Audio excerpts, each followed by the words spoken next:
नमस्कार विद्यार्थी मित्रांनो, नेव्हिगेटरच्या फॅमिलीमध्ये सगळ्यांचं स्वागत आहे. आज आपण 154 पासून 160 पर्यंत कलम डिस्कस करूयात. तर पहिलं बघा, 154 मध्ये सांगितले पट्टीयोग्य मूल्य किंवा भांडवली मूल्य कसे ठरवायचे. म्हणजे ना, एखाद्या प्रॉपर्टीवर टॅक्स लावायचा आहे BMC ला, तर ते कसं ठरवायचं त्यासंबंधी एक आर्टिकल आहे. तर काय सांगितले, मालमत्ता कर निर्धारण करण्यायोग्य इमारतीची किंवा पट्टीयोग्य मूल्य निश्चित करण्यासाठी समजा आपल्याला एखादा टॅक्स रेट ठरवायचा आहे. तर जे वार्षिक भाडे घेऊन अशी इमारत किंवा वर्षाला वाजवी रीतीने भाड्यात देण्यात येईल अशी अपेक्षा असेल, म्हणजे समजा ती इमारत आपण भाड्याने दिली अशी अपेक्षा ठेवली, तर त्या वार्षिक भाड्याच्या रक्कमेतून उक्त वार्षिक भाड्याचे 10% रक्कम वजा करण्यात येईल. थोडक्यात तुम्हाला इकडे काय लक्षात ठेवायचं, हे 10% रक्कमवर वजा करण्यात. म्हणजे एक प्रॉपर्टी असेल, जर की आपण एक भाड्याने वर्षभरासाठी दिली असती, त्याला किती भाडं भेटलं असते, त्या रकमेतून 10% रक्कम वजा करून उक्त वजावर दुरुस्तीबद्दल किंवा इतर कोणत्याही कारणाबद्दल म्हणजे ते करण्यात येईल वगैरे. तेवढं एक लक्षात ठेवा. त्याच्यानंतर काय, मालमत्ता कर आकारणे योग्य असलेल्या कोणत्या इमारत, आता एक इमारत आहे त्याच्यावर आपल्याला मालमत्ता कर लावायचा आहे, तर काय करणार, आयुक्तांना अधिकार, या टेम्पररी आयुक्त महत्वाचं लक्षात घ्या. आयुक्तांना मुंबई मुद्रांक अधिनियम 1958 या तरतुदी तयार केलेले काहीतरी नियम आहे. म्हणजे 1958चा मुंबई मुद्रांक अधिनियम आहे. ओके, हा कायदा विचारू शकता. आणि त्या अंतर्गत काही नियम बनवले. मुंबई मुद्रांक संपत्तीचे वास्तविक बाजार मूल्य ठरवणे नियम 1995. म्हणजे 1958चा अधिनियम आहे आणि 1995चे त्या संबंधी नियम आहे की कशा प्रकारे आपण संपत्तीचे वास्तविक बाजार मूल्य, मार्केट व्हॅल्यू ठरवू शकतो. त्यामध्ये तयार केलेले किंवा त्यामध्ये मेन्शन केलेले मुद्रांक शुल्क सिद्ध गणक हे जे आहे त्याचा वापर करून इमारतीचे किंवा जमिनीचे जे पण आपण मूल्य डिसाईड करायचे ते डिसाईड करू. आणि त्यासंबंधी आयुक्ताला पॉवर आहे. थोडक्यात काय लक्षात ठेवा माहिती का, एखाद्या प्रॉपर्टीचा किती टॅक्स लावायचा, किती रेट डिसाईड करायचा, त्यासंबंधी पॉवर आयुक्ताकडे असते. मग ते डिसाईड करताना ते मुंबई मुद्रांक अधिनियम 1958 आणि त्या अंतर्गत बनवलेले नियम, मुंबई मुद्रांक संपत्ती बाजार मूल्य नियम 1995 अनुसार त्यामध्ये दिलेले मुद्रांक शुल्क सिद्ध गणक हे सगळं कन्सिडर करून त्यासंबंधी निर्णय घेतात. आणि त्याबाबत आयुक्तास किंवा विचारात घेऊन भांडवली मूल्य निश्चित करता येईल. तर तुम्हाला या ठिकाणी महत्वाचं काय लक्षात ठेवायचं आहे की आयुक्तांकडे पॉवर आहे त्यासंबंधित. मग आता एखादा प्रॉपर्टीचा रेट ठरवायचा आहे, तर कोणकोणते फॅक्टर बघतात की कोणत्या जमिनीचं स्वरूप कसं आहे. म्हणजे जमीन स्वरूप कसं आहे, ॲग्रिकल्चर आहे किंवा समजा इंडस्ट्रियल पर्पजसाठी आहे किंवा राहण्यासाठी आहे, डोमेस्टिक आहे किंवा एंटरटेनमेंट पर्पजसाठी आहे. तर जमिनीचे स्वरूप, इमारतीची संरचना कशी आहे, जमिनीचं क्षेत्र किती आहे, चटाई एरिया किती आहे, त्याचा सरफेस एरिया, किंवा वापरकर्ता कोण आहे, म्हणजे निवासी पर्पजसाठी आहे किंवा वाणिज्य एखादं दुकान शॉप आहे किंवा कार्यालय एखादं गव्हर्नमेंटचं ऑफिस आहे किंवा एखादं हॉटेल आहे 4 स्टार किंवा एखादं हॉटेल आहे 4 स्टारपेक्षा जास्त किंवा एखादा बँक आहे, एखादा उद्योग कारखाना आहे, एखादा स्कूल किंवा कॉलेज आहे किंवा एखादी शैक्षणिक प्रयोजनासाठी आहे किंवा एखाद्या मॉलसाठी आहे किंवा वरील कोणत्याही कारणासाठी याच्यामध्ये समाविष्ट नसलेले. त्याच्यानंतर किती वर्ष जुनी इमारत आहे, हे सगळे नियम कन्सिडर करून एखाद्या प्रॉपर्टीचा रेट ठरवला जातो. वरती फक्त 10% जे आपण बघितलं हे एक लक्षात ठेवा, वरती सांगितलेलं. आणि आयुक्तांना या संबंधी पॉवर आहे. आणि हे जे दोन आपण कायदे बघितले 1958 आणि 1995चे नियम, हे थोडं तुम्हाला लक्षात असू दे. आता काय, आयुक्त भांडवली मूल्य निश्चित करण्यासाठी स्थायी समितीच्या मान्यतेने, याच्यावर क्वेश्चन येऊ शकतो. आता भांडवली निश्चित करण्यासाठी आयुक्त काय करतात, स्थायी समितीच्या मान्यतेने इमारतीच्या किंवा जमिनीच्या तपशिलाबाबतीत आणि अशा विविध घटकांना नेमून बहुविध धारकांच्या बाबतीत हे वेटेड बाय मल्टिप्लिकेशन नियम तयार करेल. म्हणजे हे काहीतरी नियम असतात ते आपल्याला टॅक्स लावण्यासंबंधी. तर वेटेज बाय मल्टिप्लिकेशन हे नियम कोण तयार करणार आहे, तर एक लक्षात घ्या, आयुक्त स्थायी समितीच्या मान्यतेने एखाद्या जमीन किंवा त्या प्रकल्पाबाबतीत हे नियम तयार करते. तर लक्षात काय ठेवायचं, तुम्हाला आयुक्त या ठिकाणी येते आणि स्थायी समितीच्या मान्यतेने असतात. आता पुढचं करा की हे पण जे पण आपण दर वरती निश्चित केलेले ते मूल्य 5 वर्ष म्हणजे 5 वर्षांनी सुधारणा करण्यात येईल. म्हणजे एखादे आपण मूल्य कन्सिडर केले तर 5 वर्षांनी त्याच्यामध्ये आपण चेंजेस करत जाऊ, 5-5 वर्षांनी त्यामध्ये बदल केले जाईल. पुढं बघा, आयुक्तांना कारणे लेखी नमूद करून, म्हणजे आयुक्ताने जर का लेखीमध्ये मेन्शन केलं तर उक्त 5 वर्षाच्या कालावधीत कोणत्याही वेळी त्या इमारतीची किंवा त्या कशा पण रिलेटेड मूल्य सुधारणा करता येईल व तरतुदीनुसार कलम 167 अन्वये इमारतीच्या किंवा जमिनीच्या संबंधात निर्धारण पुस्तकाने सुधारणा करेल. आता आपण काय बघितलं की एखादं समजा आपण एक प्रॉपर्टीचा टेक रेट ठरवला होता आणि ते आपण 5 वर्षासाठी समजा फिक्स केला होता. मग आता समजा या 5 वर्षाच्या कालावधीमध्ये मध्ये कधीतरी आयुक्तांना वाटलं की आपण काहीतरी चेंज होऊ शकतं याच्यामध्ये, मग आयुक्त एक कारण पुढं प्रॉपर एक कारण लेखी कारण देऊन नोटीस देतील, लेखी कारण असंही म्हणतील आणि त्यानुसार त्याच्यामध्ये इन्क्रीज किंवा डिक्रीज मूल्य करता येईल त्यांना. आणि त्या अनुषंगाने 167 मध्ये जे आपलं पुस्तक असेल कर निर्धारण पुस्तक, त्यामध्ये हवं ते सुधारणा करतील. आज बघणार आहे आपण 156 मध्ये कर निर्धारण पुस्तक असतं. कर निर्धारण पुस्तकामध्ये सगळं डिटेल दिलं असतं की कोणावर किती टॅक्स आहे, कोणत्या एरियामध्ये कोणती जमीन आहे. आणि 167 अंतर्गत त्याच्यामध्ये मग सुधारणा करता येईल की या चेंजेस आम्ही केलेल्या आहे. ओके. परंतु हे लक्षात घ्या, जेव्हा आपण एखाद्या इमारतीचं भांडवली मूल्य ठरवत असतो, त्याची प्राइस ठरवत असतो, तर त्या इमारतीमध्ये असलेली यंत्रसामग्री मूल्याचा किंवा इमारतीच्या कोणत्याही पट्टीयोग्य मूल्यात समावेश केला जात नाही. म्हणजे समजा ही इमारत आहे, या इमारतीचा आपल्याला प्राइस ठरवायचं आहे टॅक्ससाठी, तर याच्यामध्ये ज्या मशिनरी ठेवलेल्या असतील, याच्यामध्ये जे पण बाकी मशिनरी ठेवलेल्या असतात, त्यांचे मूल्य कन्सिडर केलं जात नाही. या इन्फ्रास्ट्रक्चरचं मूल्य कन्सिडर केलं जातं. या संबंधी तरतूद आहे. तर काय काय महत्वाचं आहे, एकतरी म्हणजे यंत्रसामग्रीचं मूल्य कन्सिडर केलं जात नाही. त्याच्यानंतर फॅक्टर बाय मल्टिप्लिकेशन आयुक्त स्थायी समितीच्या मान्यतेने 5 वर्षासाठी डिसाईड करताय. त्याच्यानंतर वरती वेगवेगळ्या जमिनीसाठी वेगवेगळे दर आपल्याला म्हणजे ते प्रकार बघतात. 1958चा ऍक्ट, 1995चा कलम आणि 10% वजावट, एवढ्या गोष्टी या कलम संबंधी तुम्हाला लक्षात ठेवता यायला पाहिजे. बघा 154A काय सांगतं, 154A काय सांगतंय, कलम 154 मध्ये काही पण मेन्शन असू द्या, आपण वरती जे कलम 154 बघितलं त्यामध्ये काही पण मेन्शन असू द्या, 2009-10 या फायनान्शियल इयरसाठी, 2009-10 या सरकारी वर्षाकरिता एखाद्या इमारतीचं एखादं पट्टीमोग्य मूल्य आपल्याला ठरवायचं असेल तर हे 3 फायनान्शियल इयर दिलेले आहे, 2010-11, 11-12 आणि 12-13. आणि एखाद्या इमारतीसाठी किंवा एखाद्या जमिनीसाठी हे जे वर्ष दिले त्याच्या बाबतीत तात्पुरते भांडवली मूल्य असेल, म्हणजे काय असतं त्या त्या संबंधित टेम्पररी भांडवली मूल्य जे असेल त्याला आपण मूल्य कन्सिडर करू अंतिम भांडवली मूल्य निश्चित होईपर्यंत. म्हणजे त्या 2-3 फायनान्शियल इयरसाठी जेव्हापर्यंत आपण अंतिम त्याचं व्हॅल्यू डिसाईड करत नाही त्यापर्यंत जे टेम्पररी भांडवली मूल्य असेल, तात्पुरते भांडवली मूल्य असेल, त्याला आपण मेन कन्सिडर करू, त्याला आपण कायदेशीररित्या निश्चित कन्सिडर करू. ओके.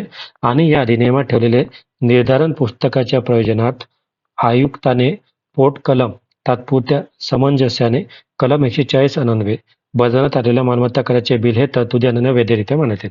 म्हणजे काय सांगितलं की जेव्हापर्यंत आपण त्याचे फिक्स अंतिम भांडवली मूल्य काय काय प्रॉपर्टीची या 2-3 फायनान्शियल इयर पर्यंत ठरवत नाही, तेव्हापर्यंत त्यांचे तात्पुरते भांडवली मूल्य हे आपण फायनल कन्सिडर करू आणि त्याप्रमाणे आयुक्त त्या हिशोबाने मालमत्ता कराचे बिल पण मेंटेन करते. परंतु याच्यामध्ये सांगितलं की समजा एखादी इमारत होती ज्याला पहिल्यांदाच 1 एप्रिल 2010 मध्ये पहिल्यांदाच त्याच्यावर टॅक्स लावण्यात आला, पहिल्यांदा ती इमारत टॅक्ससाठी पात्र झाली असेल, तर त्या जमिनीच्या किंवा त्या इमारतीच्या अंतिम भांडवली मूल्य निश्चित होईपर्यंत तिचे जे भांडवली मूल्य हे तात्पुरत्या स्वरूपातील महानगरपालिकेने सरासरी वर्ष 2009-10 करता विहित केलेल्या मूल्य आधारे काढलेल्या म्हणजे मूल्य एवढे असेल. म्हणजे समजा एखादी इमारत पहिल्यांदाच एप्रिल 2010 मध्ये टॅक्सच्या अंडर आली होती, मग त्याच्यावर कसं लावायचा टॅक्स हे ठरल्यापर्यंत त्याला 2009-10 मध्ये कसं आपण त्या एरियावर किती काय प्रमाणात टॅक्स होतं त्या अंतर्गत त्याप्रमाणे आपण तेवढं मूल्य एवढं टॅक्स लावू जेव्हापर्यंत आपले फायनल भांडवली मूल्य ठरत नाही. एवढं काही जास्त डेटामध्ये लक्षात नका ठेवा. फक्त 154A हे तात्पुरत्या स्वरूपाचे भांडवली मूल्य तात्पुरतं निश्चित करण्यासंबंधी आहे, एवढं लक्षात ठेवा. कारण की ते ट्रान्झिशन इयर होतं, 2010 मध्ये आपण जी पद्धत बदलली होती तर त्यानंतर हे सगळे चेंजेस झाले. तो तात्पुरते भांडवली मूल्यासंबंधी हे आहे, एवढं लक्षात ठेवा. आता 155 बघा. आता 155 काय सांगते बघा की आयुक्ताला मालकाकडून जो किंवा भोगवटादार जो असेल, मालक किंवा भोगवटादार यांच्याकडून विवरणपत्रे मागवता येतील आणि कर निर्धारण योग्य परिवस्तूमध्ये प्रवेश करता येईल आणि निरीक्षण करता येईल. म्हणजे 155 काय सांगताय की आयुक्ताला कोणती पॉवर आहे की त्या प्रिमायसेस बद्दल, त्या प्रॉपर्टी बद्दल विवरणपत्र मागवायचं आणि जर का त्यांना वाटलं की काही डाऊट्स आहे जे आपल्याला सबमिट केलंय तर त्या प्रॉपर्टीमध्ये जाऊन परीक्षण करण्याचा, निरीक्षण करण्याचा अधिकार पण आहे.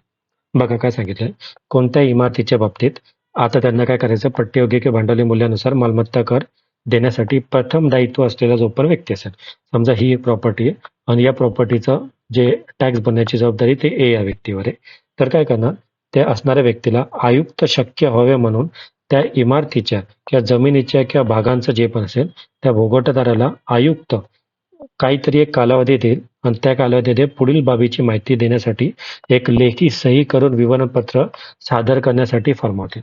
म्हणजे याला सांगतील की एक विशिष्ट टाईममध्ये तुम्ही लेखी सही कर, हे वगैरे फरमान तुमचे म्हणजे आयुक्त काढतील की एवढं एवढं डिटेल आम्हाला प्रोव्हाइड करा. त्याच्यामध्ये काय काय विचारणार, इमारतीच्या किंवा जमिनीच्या मालकाचे नाव आणि त्याचे वसतिस्थान, की हा बाबा माझं नाव काय, माझं नाव समजा ए आहे आणि माझं वसतिस्थान समजा या एरियामध्ये मी राहतो, तर त्याबद्दल तो माहिती मागेल. त्याच्यानंतर दोघांची नावे, जर का भोगवटादार असेल तर कोण मालक आणि कोण भोगवटादार आहे, दोघांची नाव, दोघांचे वसतिस्थान. त्याच्यानंतर इमारतीच्या किंवा जमिनीच्या भागाच्या संदर्भित त्या रिलेटेड कलम 154च्या पोटकलम अंतर्गत सर्व किंवा कोणत्याही बाबतीत तपशील, म्हणजे बाकी जमिनी रिलेटेड बाकी तपशील असेल, त्या कलममध्ये मेन्शन केलेला काही बाकी तपशील असेल त्या तपशील. आणि ज्या मालका किंवा भोगवटादाराकडे अशी कोणतीही मागणी केली आहे, अशा प्रत्येक मालकाने अनुपालन करण्यास किंवा आपली संपूर्ण माहितीप्रमाणे किंवा समजुतीप्रमाणे खरी माहिती किंवा खरे विवरणपत्र सादर करण्याचे बांधलेलं असेल. म्हणजे आयुक्ताने तुम्हाला माहिती मागितली, लेखी सही कर तुम्हाला ती माहिती सबमिट करायची आहे, तर हे तुमच्यावर ऑब्लिगेशन आहे त्या मालकावर किंवा त्या भोगवटादारावर. आणि जर का तसं त्यांनी केलं नाही, तर आयुक्ताला पूर्वोक्त प्रयोजनासाठी कोणत्याही इमारतीचे किंवा जमिनीचे निरीक्षण करण्याचा अधिकार आहे. तर 155 काय लक्षात ठेवा फक्त, विवरणपत्र सादर करणे, आणि जर विवरणपत्र सादर केलं पण वाटलं तर आयुक्ताला निरीक्षणाचा अधिकार आहे. आणि त्या विवरणपत्रामध्ये काय मेन्शन असेल, तर त्या मालकाचं नाव मेन्शन असेल, त्याचं वसतिस्थान मेन्शन असेल, जर त्याचा कोण भोगवटादार असेल तर त्याचं नाव, त्याचं वसतिस्थान, या सगळ्या गोष्टी मेंटेन असेल, या संबंधी 155 मध्ये माहिती दिली आहे. आता 156 बघा, इंटरेस्टिंग आहे. निर्धारण पुस्तक कोणती गोष्टी असावी. आता 156 सगळ्यात महत्वाचं. 156 आहे ना, कर निर्धारणसाठी ना एक निर्धारण पुस्तक असतं. हे निर्धारण पुस्तक असतं. मग या निर्धारण पुस्तकामध्ये नेमकं काय काय गोष्टी मेन्शन आहेत ते सांगितलंय. बघा या ठिकाणी आयुक्त स्थायी समितीच्या मान्यतेने, याच्यावर क्वेश्चन बनू शकतो की आयुक्त काय करतात, स्थायी समितीच्या मान्यतेने निर्धारित करेल त्या नमुन्यामध्ये आणि त्या रीतीने एक पुस्तक ठेवतात. म्हणजे स्थायी समितीची मान्यता घेऊन आयुक्त काय करतील, ज्या फॉर्मॅटमध्ये असेल, ज्या रीतीमध्ये असेल, त्या रीतीमध्ये एक बुक मेंटेन करतील. त्याला आपण निर्धारण पुस्तक असं संबोधतो आणि असे संबोधण्यात येईल. आणि त्यात सरकारी वर्षावर पुढील गोष्टीची नोंद. मग आपण बुक मेंटेन करता आयुक्त, ज्याला निर्धारण पुस्तक नाव दिलेलं आहे, तर या पुस्तकामध्ये नेमकं काय काय गोष्टी मेंटेन असेल, कोणत्या गोष्टी मेन्शन असेल त्यासंबंधी बघा. एका बृहमुंबईतील सर्व इमारती आणि जमिनीची यादी, किंवा मुंबई क्षेत्रामध्ये कोणकोणत्या इमारती येतात, कोणकोणत्या जमिनी येतात, त्यांची सगळी लिस्ट या बुकमध्ये मेंटेन असेल.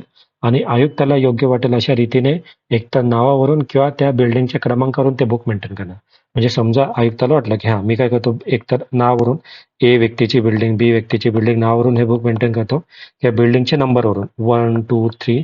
तर जसं वाटलं त्याप्रमाणे आयुक्त काय करतील, ते विवरण पुस्तक किंवा निर्धारण पुस्तक मेंटेन करतील.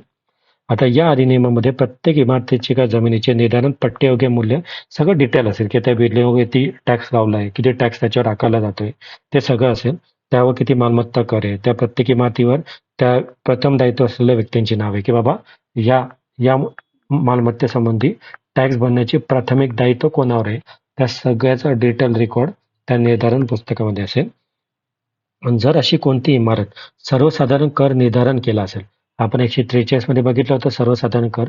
आता समजा मुंबईमधली कोणती एखादी इमारत आहे, ज्याला आपण सर्वसाधारण कर म्हणून निर्धारण केलं आणि त्याला माफी दिली आहे, किंवा एखादी इमारत पात्र नसेल, किंवा एखाद्याला आपण म्हणजे कोणती सूट दिली असेल एखाद्या इमारतीला, किंवा एखाद्या इमारतला सूट देण्यात आली नसेल, तर सगळं असेल. कळत आहे.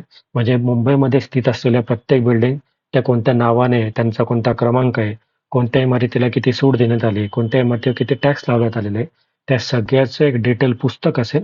ते पुस्तक म्हणजे कर निर्धारण पुस्तक असेल 156 कलम अंतर्गत.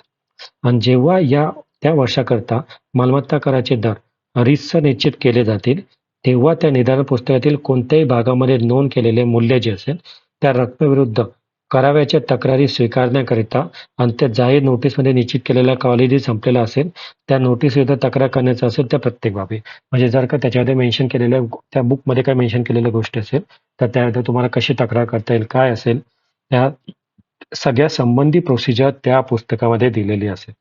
आणि या तरतुदीनुसार तक्रार निकाल काढण्यात आली असेल, किंवा इमारतीचे किंवा जे कर मालमत्ता कर बसवले, त्या प्रत्येक कराचे दर निर्धारण करण्यासंबंधी ज्या रकमेचे व जिची रक्कम आहे त्या भागाची नोंद असेल. थोडक्यात ते एक बुक असेल ज्याच्यामध्ये सगळ्या गोष्टीची नोंद असेल. त्या व्यतिरिक्त कलम 169 तुम्हाला माहिती आहे कलम 169 कलम 170 आपण बघितलं होतं.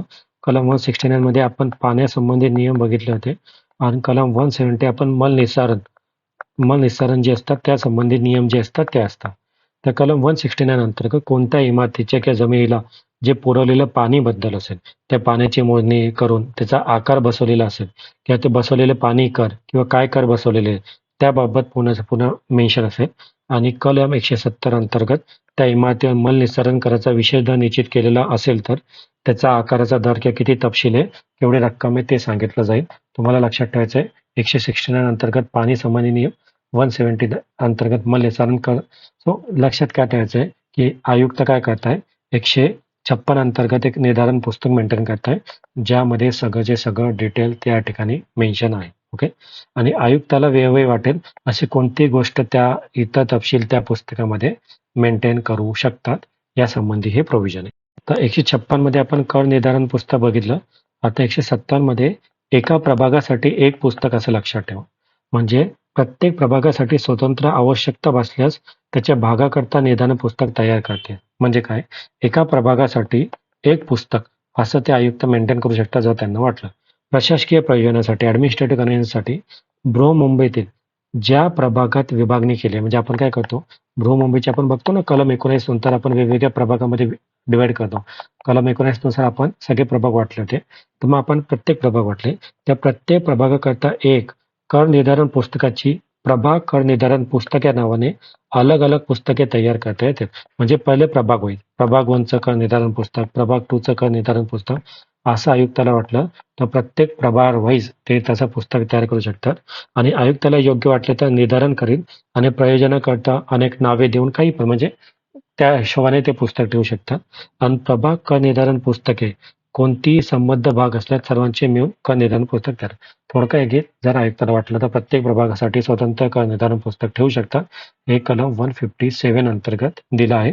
प्रशासकीय सोयीसाठी तसं करता येईल. आता 158 काय सांगतं 2 किंवा अधिक व्यक्तींना स्वतंत्रपणे भोगवटा करण्याकरता भाड्याने दिलेल्या मालमत्तेची गणना कशी करायची. आता समजा एखादी इमारत होती आणि ह्या इमारतीमध्ये 2 भाडेकरू राहतात समजा की 2 भाडेकरू किंवा 2 भाड्यासाठी दिलं. तर मग याच्यावर ज्यावेळेस आपण मालमत्ता कर लावू तर या बिल्डिंगला आपण एकच कन्सिडर करायचं की या बिल्डिंगला 2 वेगवेगळं कन्सिडर करायचं त्या संबंधी नियम 158 मध्ये दिले. जेव्हा कोणती इमारत किंवा जमिनीचे पृथकपणे म्हणजे वेगवेगळीकरण झालंय 2 किंवा अधिक व्यक्ती भाड्याने दिलेले असेल म्हणजे 2 व्यक्तींसाठी आपण ती एखादी इमारत भाड्याने आपण असतं का पहिला मजला एकाला दिला असतो दुसरा मजला पहिल्या मजल्यावर ए भाडेकरी राहतो दुसरा बी भाडेकरी राहतो तर वेगवेगळं असतं पण इमारत एक कन्सिडर करायची की काय तर असं जर का पृथक्करण केलं असेल तर आयुक्ताला अशा इमारतीचे किंवा जमिनीत मालमत्ता करायचे निर्धारण करण्याकरता एक तर ती सर्व इमारत एकच मालमत्ता असल्याने तिची गणना करते.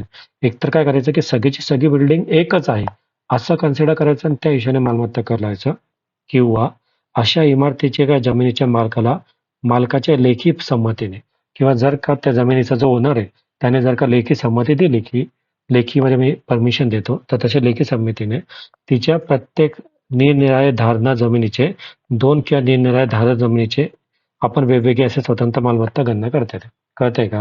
म्हणजे समजा एखादा प्रिमायसेस आहे त्याच्याआधी 2 भाडेकरू राहते. मग आयुक्ताला याच्यावर आहे ना टॅक्स लावायचा आहे. मग याची समजा एकच युनिट म्हणून याचा कन्सिडर करायचं की याला 2 वेगवेगळे युनिट कन्सिडर करायचं ते ठरवायचं. मग एकच युनिट करून पण ते टॅक्स लावू शकता. हां, जर 2 वेगवेगळे युनिट कन्सिडर करून टॅक्स लावायचा असेल तर मालकाची लेखीमध्ये संमती लागेल आणि त्यानुसार आयुक्ताला ते करता येईल. हे संबंधी कलम आहे 158. कळतंय?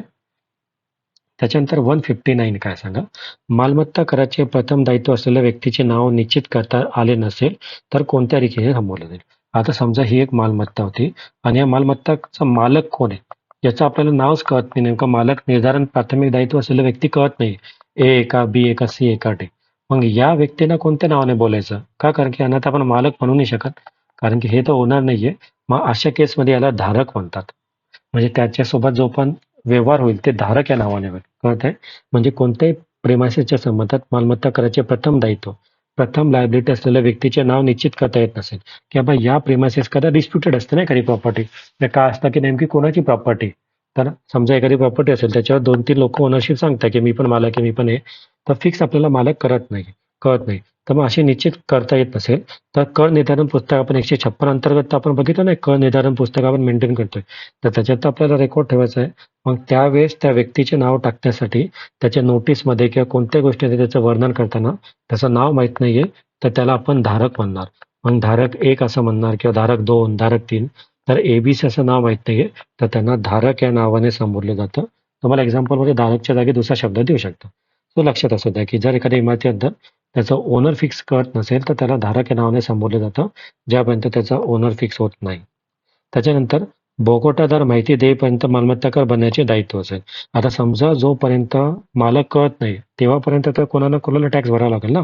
मग कोणत्याही प्रकारे कोणत्याही प्रिमायसेस करिता कोणत्याही व्यक्ती प्रथम दायित्व असले म्हणजे कोण दायित्व आहे, प्रथम लायबिलिटी असताना कोण व्यक्ती आहे, ते आवश्यक असलेली कोणती माहिती नाकारली असेल किंवा माहिती मिळत नसेल तर जेव्हापर्यंत ती माहिती मिळत नाही त्यापर्यंत बोगवटा करत असलेल्या त्या प्रिमायसेसमध्ये बसण्यायोग्य सर्व मालमत्ता कराचे दायित्व असेल त्या संबंधित. ओके.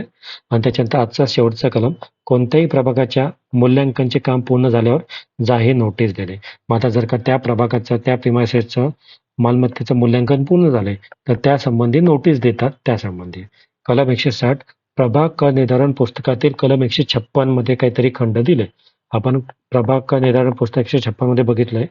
त्यानंतर आवश्यक असलेल्या नोंदी व्यवहार्य पूर्ण झाल्या आल्या असतील, म्हणजे ज्या पण नोंदी आपल्याला आवश्यक होत्या, ज्या पण डिटेल आपल्याला घ्यायच्या होत्या, त्याचं नाव घ्यायचं होतं, त्याचा एरिया घ्यायचा होता, त्याच्यावर किती टॅक्स लागते, किती सूट कोणाला भेटते, या सगळ्या नोंदी पूर्ण झाल्यानंतर आयुक्त त्या बाबतीत त्या जागी प्रभाग कर निर्धारण पुस्तक किंवा त्याची प्रत निरीक्षणासाठी मिळेल किंवा त्या जागेसंबंधित जाहीर नोटीस लावेल. मग असं जाहीर नोटीसमध्ये आयुक्त म्हणेल की या प्रभागासंबंधी जे पण कर निर्धारण पुस्तक आहे ते तुम्हाला या ठिकाणी अवेलेबल होईल, या ठिकाणी तुम्ही ते जाऊन वाचू शकता, या संबंधी नोटीस लावतील आयुक्त. आणि अशी जी नोटीस असेल ते गव्हर्नमेंट शासकीय राजपत्रात किंवा जे लोकल न्यूजपेपर असेल त्याच्यामध्ये ठळक आणि किंवा जे प्रभाग एखादा असेल तर त्याच्यावर ठळक जागी घोषणा फलकामध्ये आणि आयुक्ताला योग्य वाटलं तर इलेक्ट्रॉनिक माध्यमामध्ये पण ते देतील. मग त्या आयुक्ताला ज्या ज्या ठिकाणी वाटेल त्या ठिकाणी डिटेलमध्ये ते नोटीस देतील, गव्हर्नमेंट गॅझेटमध्येच किंवा लोकल न्यूजपेपर असेल किंवा जे प्रभाग आहे त्याच्यामध्ये एखादा घोषणा फलक असेल तिकडं, किंवा जर आयुक्ताला वाटलं तर एखादे इलेक्ट्रॉनिक माध्यम असेल, जे पण आपलं इलेक्ट्रॉनिक माध्यम आज आपण वापरत असतो, तर त्याच्यामध्ये पण ते माहिती देतील की या प्रभागासाठी कर निर्धारण पुस्तक तयार झालेले आहे, प्रत्येकावर एवढं एवढं टॅक्स लावलंय, तर त्या संबंधी कर निर्धारण पुस्तकासंबंधी नोटीस देण्याची जी पॉवर आहे ते आर्टिकल 160 अंतर्गत येतं, एवढं लक्षात ठेवा. ओके. सो आज आपण नेमकं काय काय बघितलं या संबंधी थोडा आर्टिकल बघून घेऊ वरती दिलेले. बघा आपण काय बघितलं 154 अंतर्गत पट्टीयोग्य मूल्य किंवा भांडवली मूल्य कसे निर्धारण करायचे या संबंधी बघितलं. 154 अंतर्गत तात्पुरत्या स्वरूपाचे भांडवली मूल्य कसे निर्धारित. आपण 2010, 11, 12, 13 जे फायनान्शियल इयर आहे त्यासाठी तात्पुरते भांडवली निश्चित कसं करायचं होतं त्या संबंधी तत्व बघितले. त्याच्यानंतर 155 अंतर्गत आयुक्ताला मालकाकडून किंवा बोगवटादाराकडून माहिती अथवा विवरणपत्र मागवता येईल. आपण बघितलं की जे माहिती मागवण्याचा अधिकार लक्षात ठेवलं होतं, मालकाकडून माहिती मागवणं, त्याच्या प्रॉपर्टीबद्दल जे असेल विवरणपत्र त्या मागवण्यासंबंधीचं पॉवर आहे. आणि जर ती माहिती वाटलं तर त्याच्या अंतर्गत निरीक्षण करण्याचा अधिकार त्या प्रिमायसेसमध्ये निरीक्षणाचा अधिकार पण आयुक्ताला आहे, ते 155 आहे. 156 कर निर्धारण पुस्तक आपण डिटेलमध्ये बघितलं, कर निर्धारण पुस्तकात कोणत्या गोष्टी असतात. 157 मध्ये स्वतंत्र म्हणजे प्रत्येक प्रभागासाठी स्वतंत्र आपण कर निर्धारण पुस्तक, तर स्वतंत्र लक्षात ठेवा, एक प्रभाग एक पुस्तक 157 मध्ये. 158 मध्ये जर का 2 किंवा अधिक व्यक्ती एखाद्या प्रॉपर्टीमध्ये भोगवटाधारक असतील तर नेमका मालमत्ता कर कसा लावायचा त्या संबंधी बघितलं. त्याच्यानंतर 159 सांगते की जर एखाद्या टॅक्सची प्राथमिक दायित्व असलेल्या व्यक्तीचे नाव कळत नसेल तर जेव्हापर्यंत नाव डिसाईड होत नाही त्यापर्यंत त्याला काय सांगायचं, धारक या नावाने त्याची ओळख करायची. त्याच्यानंतर 160 आपण बघितलं की त्याचे काम मूल्यांकन काम पूर्ण होत नाही, त्या मूल्यांकन काम पूर्ण झाल्यानंतर त्यासंबंधी जाहीर नोटीस आयुक्त लावतील. मग लोकल न्यूजपेपरमध्ये गॅझेटमध्ये किंवा ते प्रभागचं जे मेन ठळक बोर्ड असेल इलेक्ट्रॉनिक माध्यमामध्ये त्यासंबंधी 160 अंतर्गत जाहीर नोटीस लावले जाते. आता पुढचे कलम काय बघणार आहे आपण उद्या. 161 अंतर्गत कर निर्धारण पुस्तक निरीक्षणासाठी ओपन असणे, म्हणजे जे पण आपण 156 अंतर्गत कर निर्धारण पुस्तक बनवले ते सगळ्यांसाठी ओपन असेल. 162 काय आहे की त्या कर निर्धारण पुस्तकासंबंधी काही तुमच्या तक्रारी असेल, त्या मूल्यांकन विरुद्ध काही दाखल असेल, काही तक्रारी असेल तर त्या किती अवधीमध्ये दाखल किंवा जाहीर करायच्या. त्याच्यानंतर 163 त्या तक्रारीचा अवधी आणि त्यासाठी कोणती प्रोसिजर फॉलो करायची. त्याच्यानंतर 164 त्या तक्रारीचा तपास करण्यासाठी एखादा दिवस ठरवून देतील आयुक्त. त्या दिवशी सगळ्यांना हजर राहायचं आहे आणि ते सोल्युशन काढणं. त्याच्यानंतर 165 तक्रारीची सुनावणी होणार त्या पुस्तकासंबंधी. 166 सर्व तक्रारी निकालात काढण्यात आल्यानंतर प्रभाग कर निर्धारण पुस्तकामध्ये अमेंडमेंट केलं जाईल, म्हणजे त्याच्यामध्ये अधिक प्रमाणात करणे. 167 सरकारी वर्षात कर निर्धारण पुस्तकात सुधारणा करणे. आणि 168 सरकारी वर्षासाठी नवीन कर निर्धारण पुस्तक तयार करण्याची आवश्यकता नाही, म्हणजे प्रत्येक वर्षी वेगवेगळं कर निर्धारण पुस्तक तयार करण्याची आवश्यकता नसते. एकच पुस्तक पण आपण रिपीट करू शकतो पुढच्या वर्षी, पण एक पुस्तक मॅक्झिमम 5 वर्षापर्यंत रिपीट करता येतं, यासंबंधी हे तरतूद होती. ओके, सो लक्षात घ्या, आज आपण 154 पासून 160 पर्यंतचे महत्त्वाचे कलम ते बघितले. आय थिंक तरी तुम्हाला हे लेक्चर आवडलं असेल. त्यासंबंधी जेवढं देता येईल तेवढं मी देण्याचा प्रयत्न केला. सगळ्यांना ऑल द बेस्ट. याच्या संबंधी आपली जी PDF आहे ती आपल्या टेलिग्राम चॅनलवर अवेलेबल होईल. तुम्हाला लेक्चर कसं वाटलं मला डेफिनेटली कमेंट बॉक्समध्ये सांगा. लेक्चर आवडलं असेल तर नक्कीच लाईक करा. भेटूयात आपण नेक्स्ट लेक्चरमध्ये. त्यापर्यंत छान अभ्यास करा, मल्टिपल टाइम्स रिव्हिजन करा. ऑल द बेस्ट सगळ्यांना.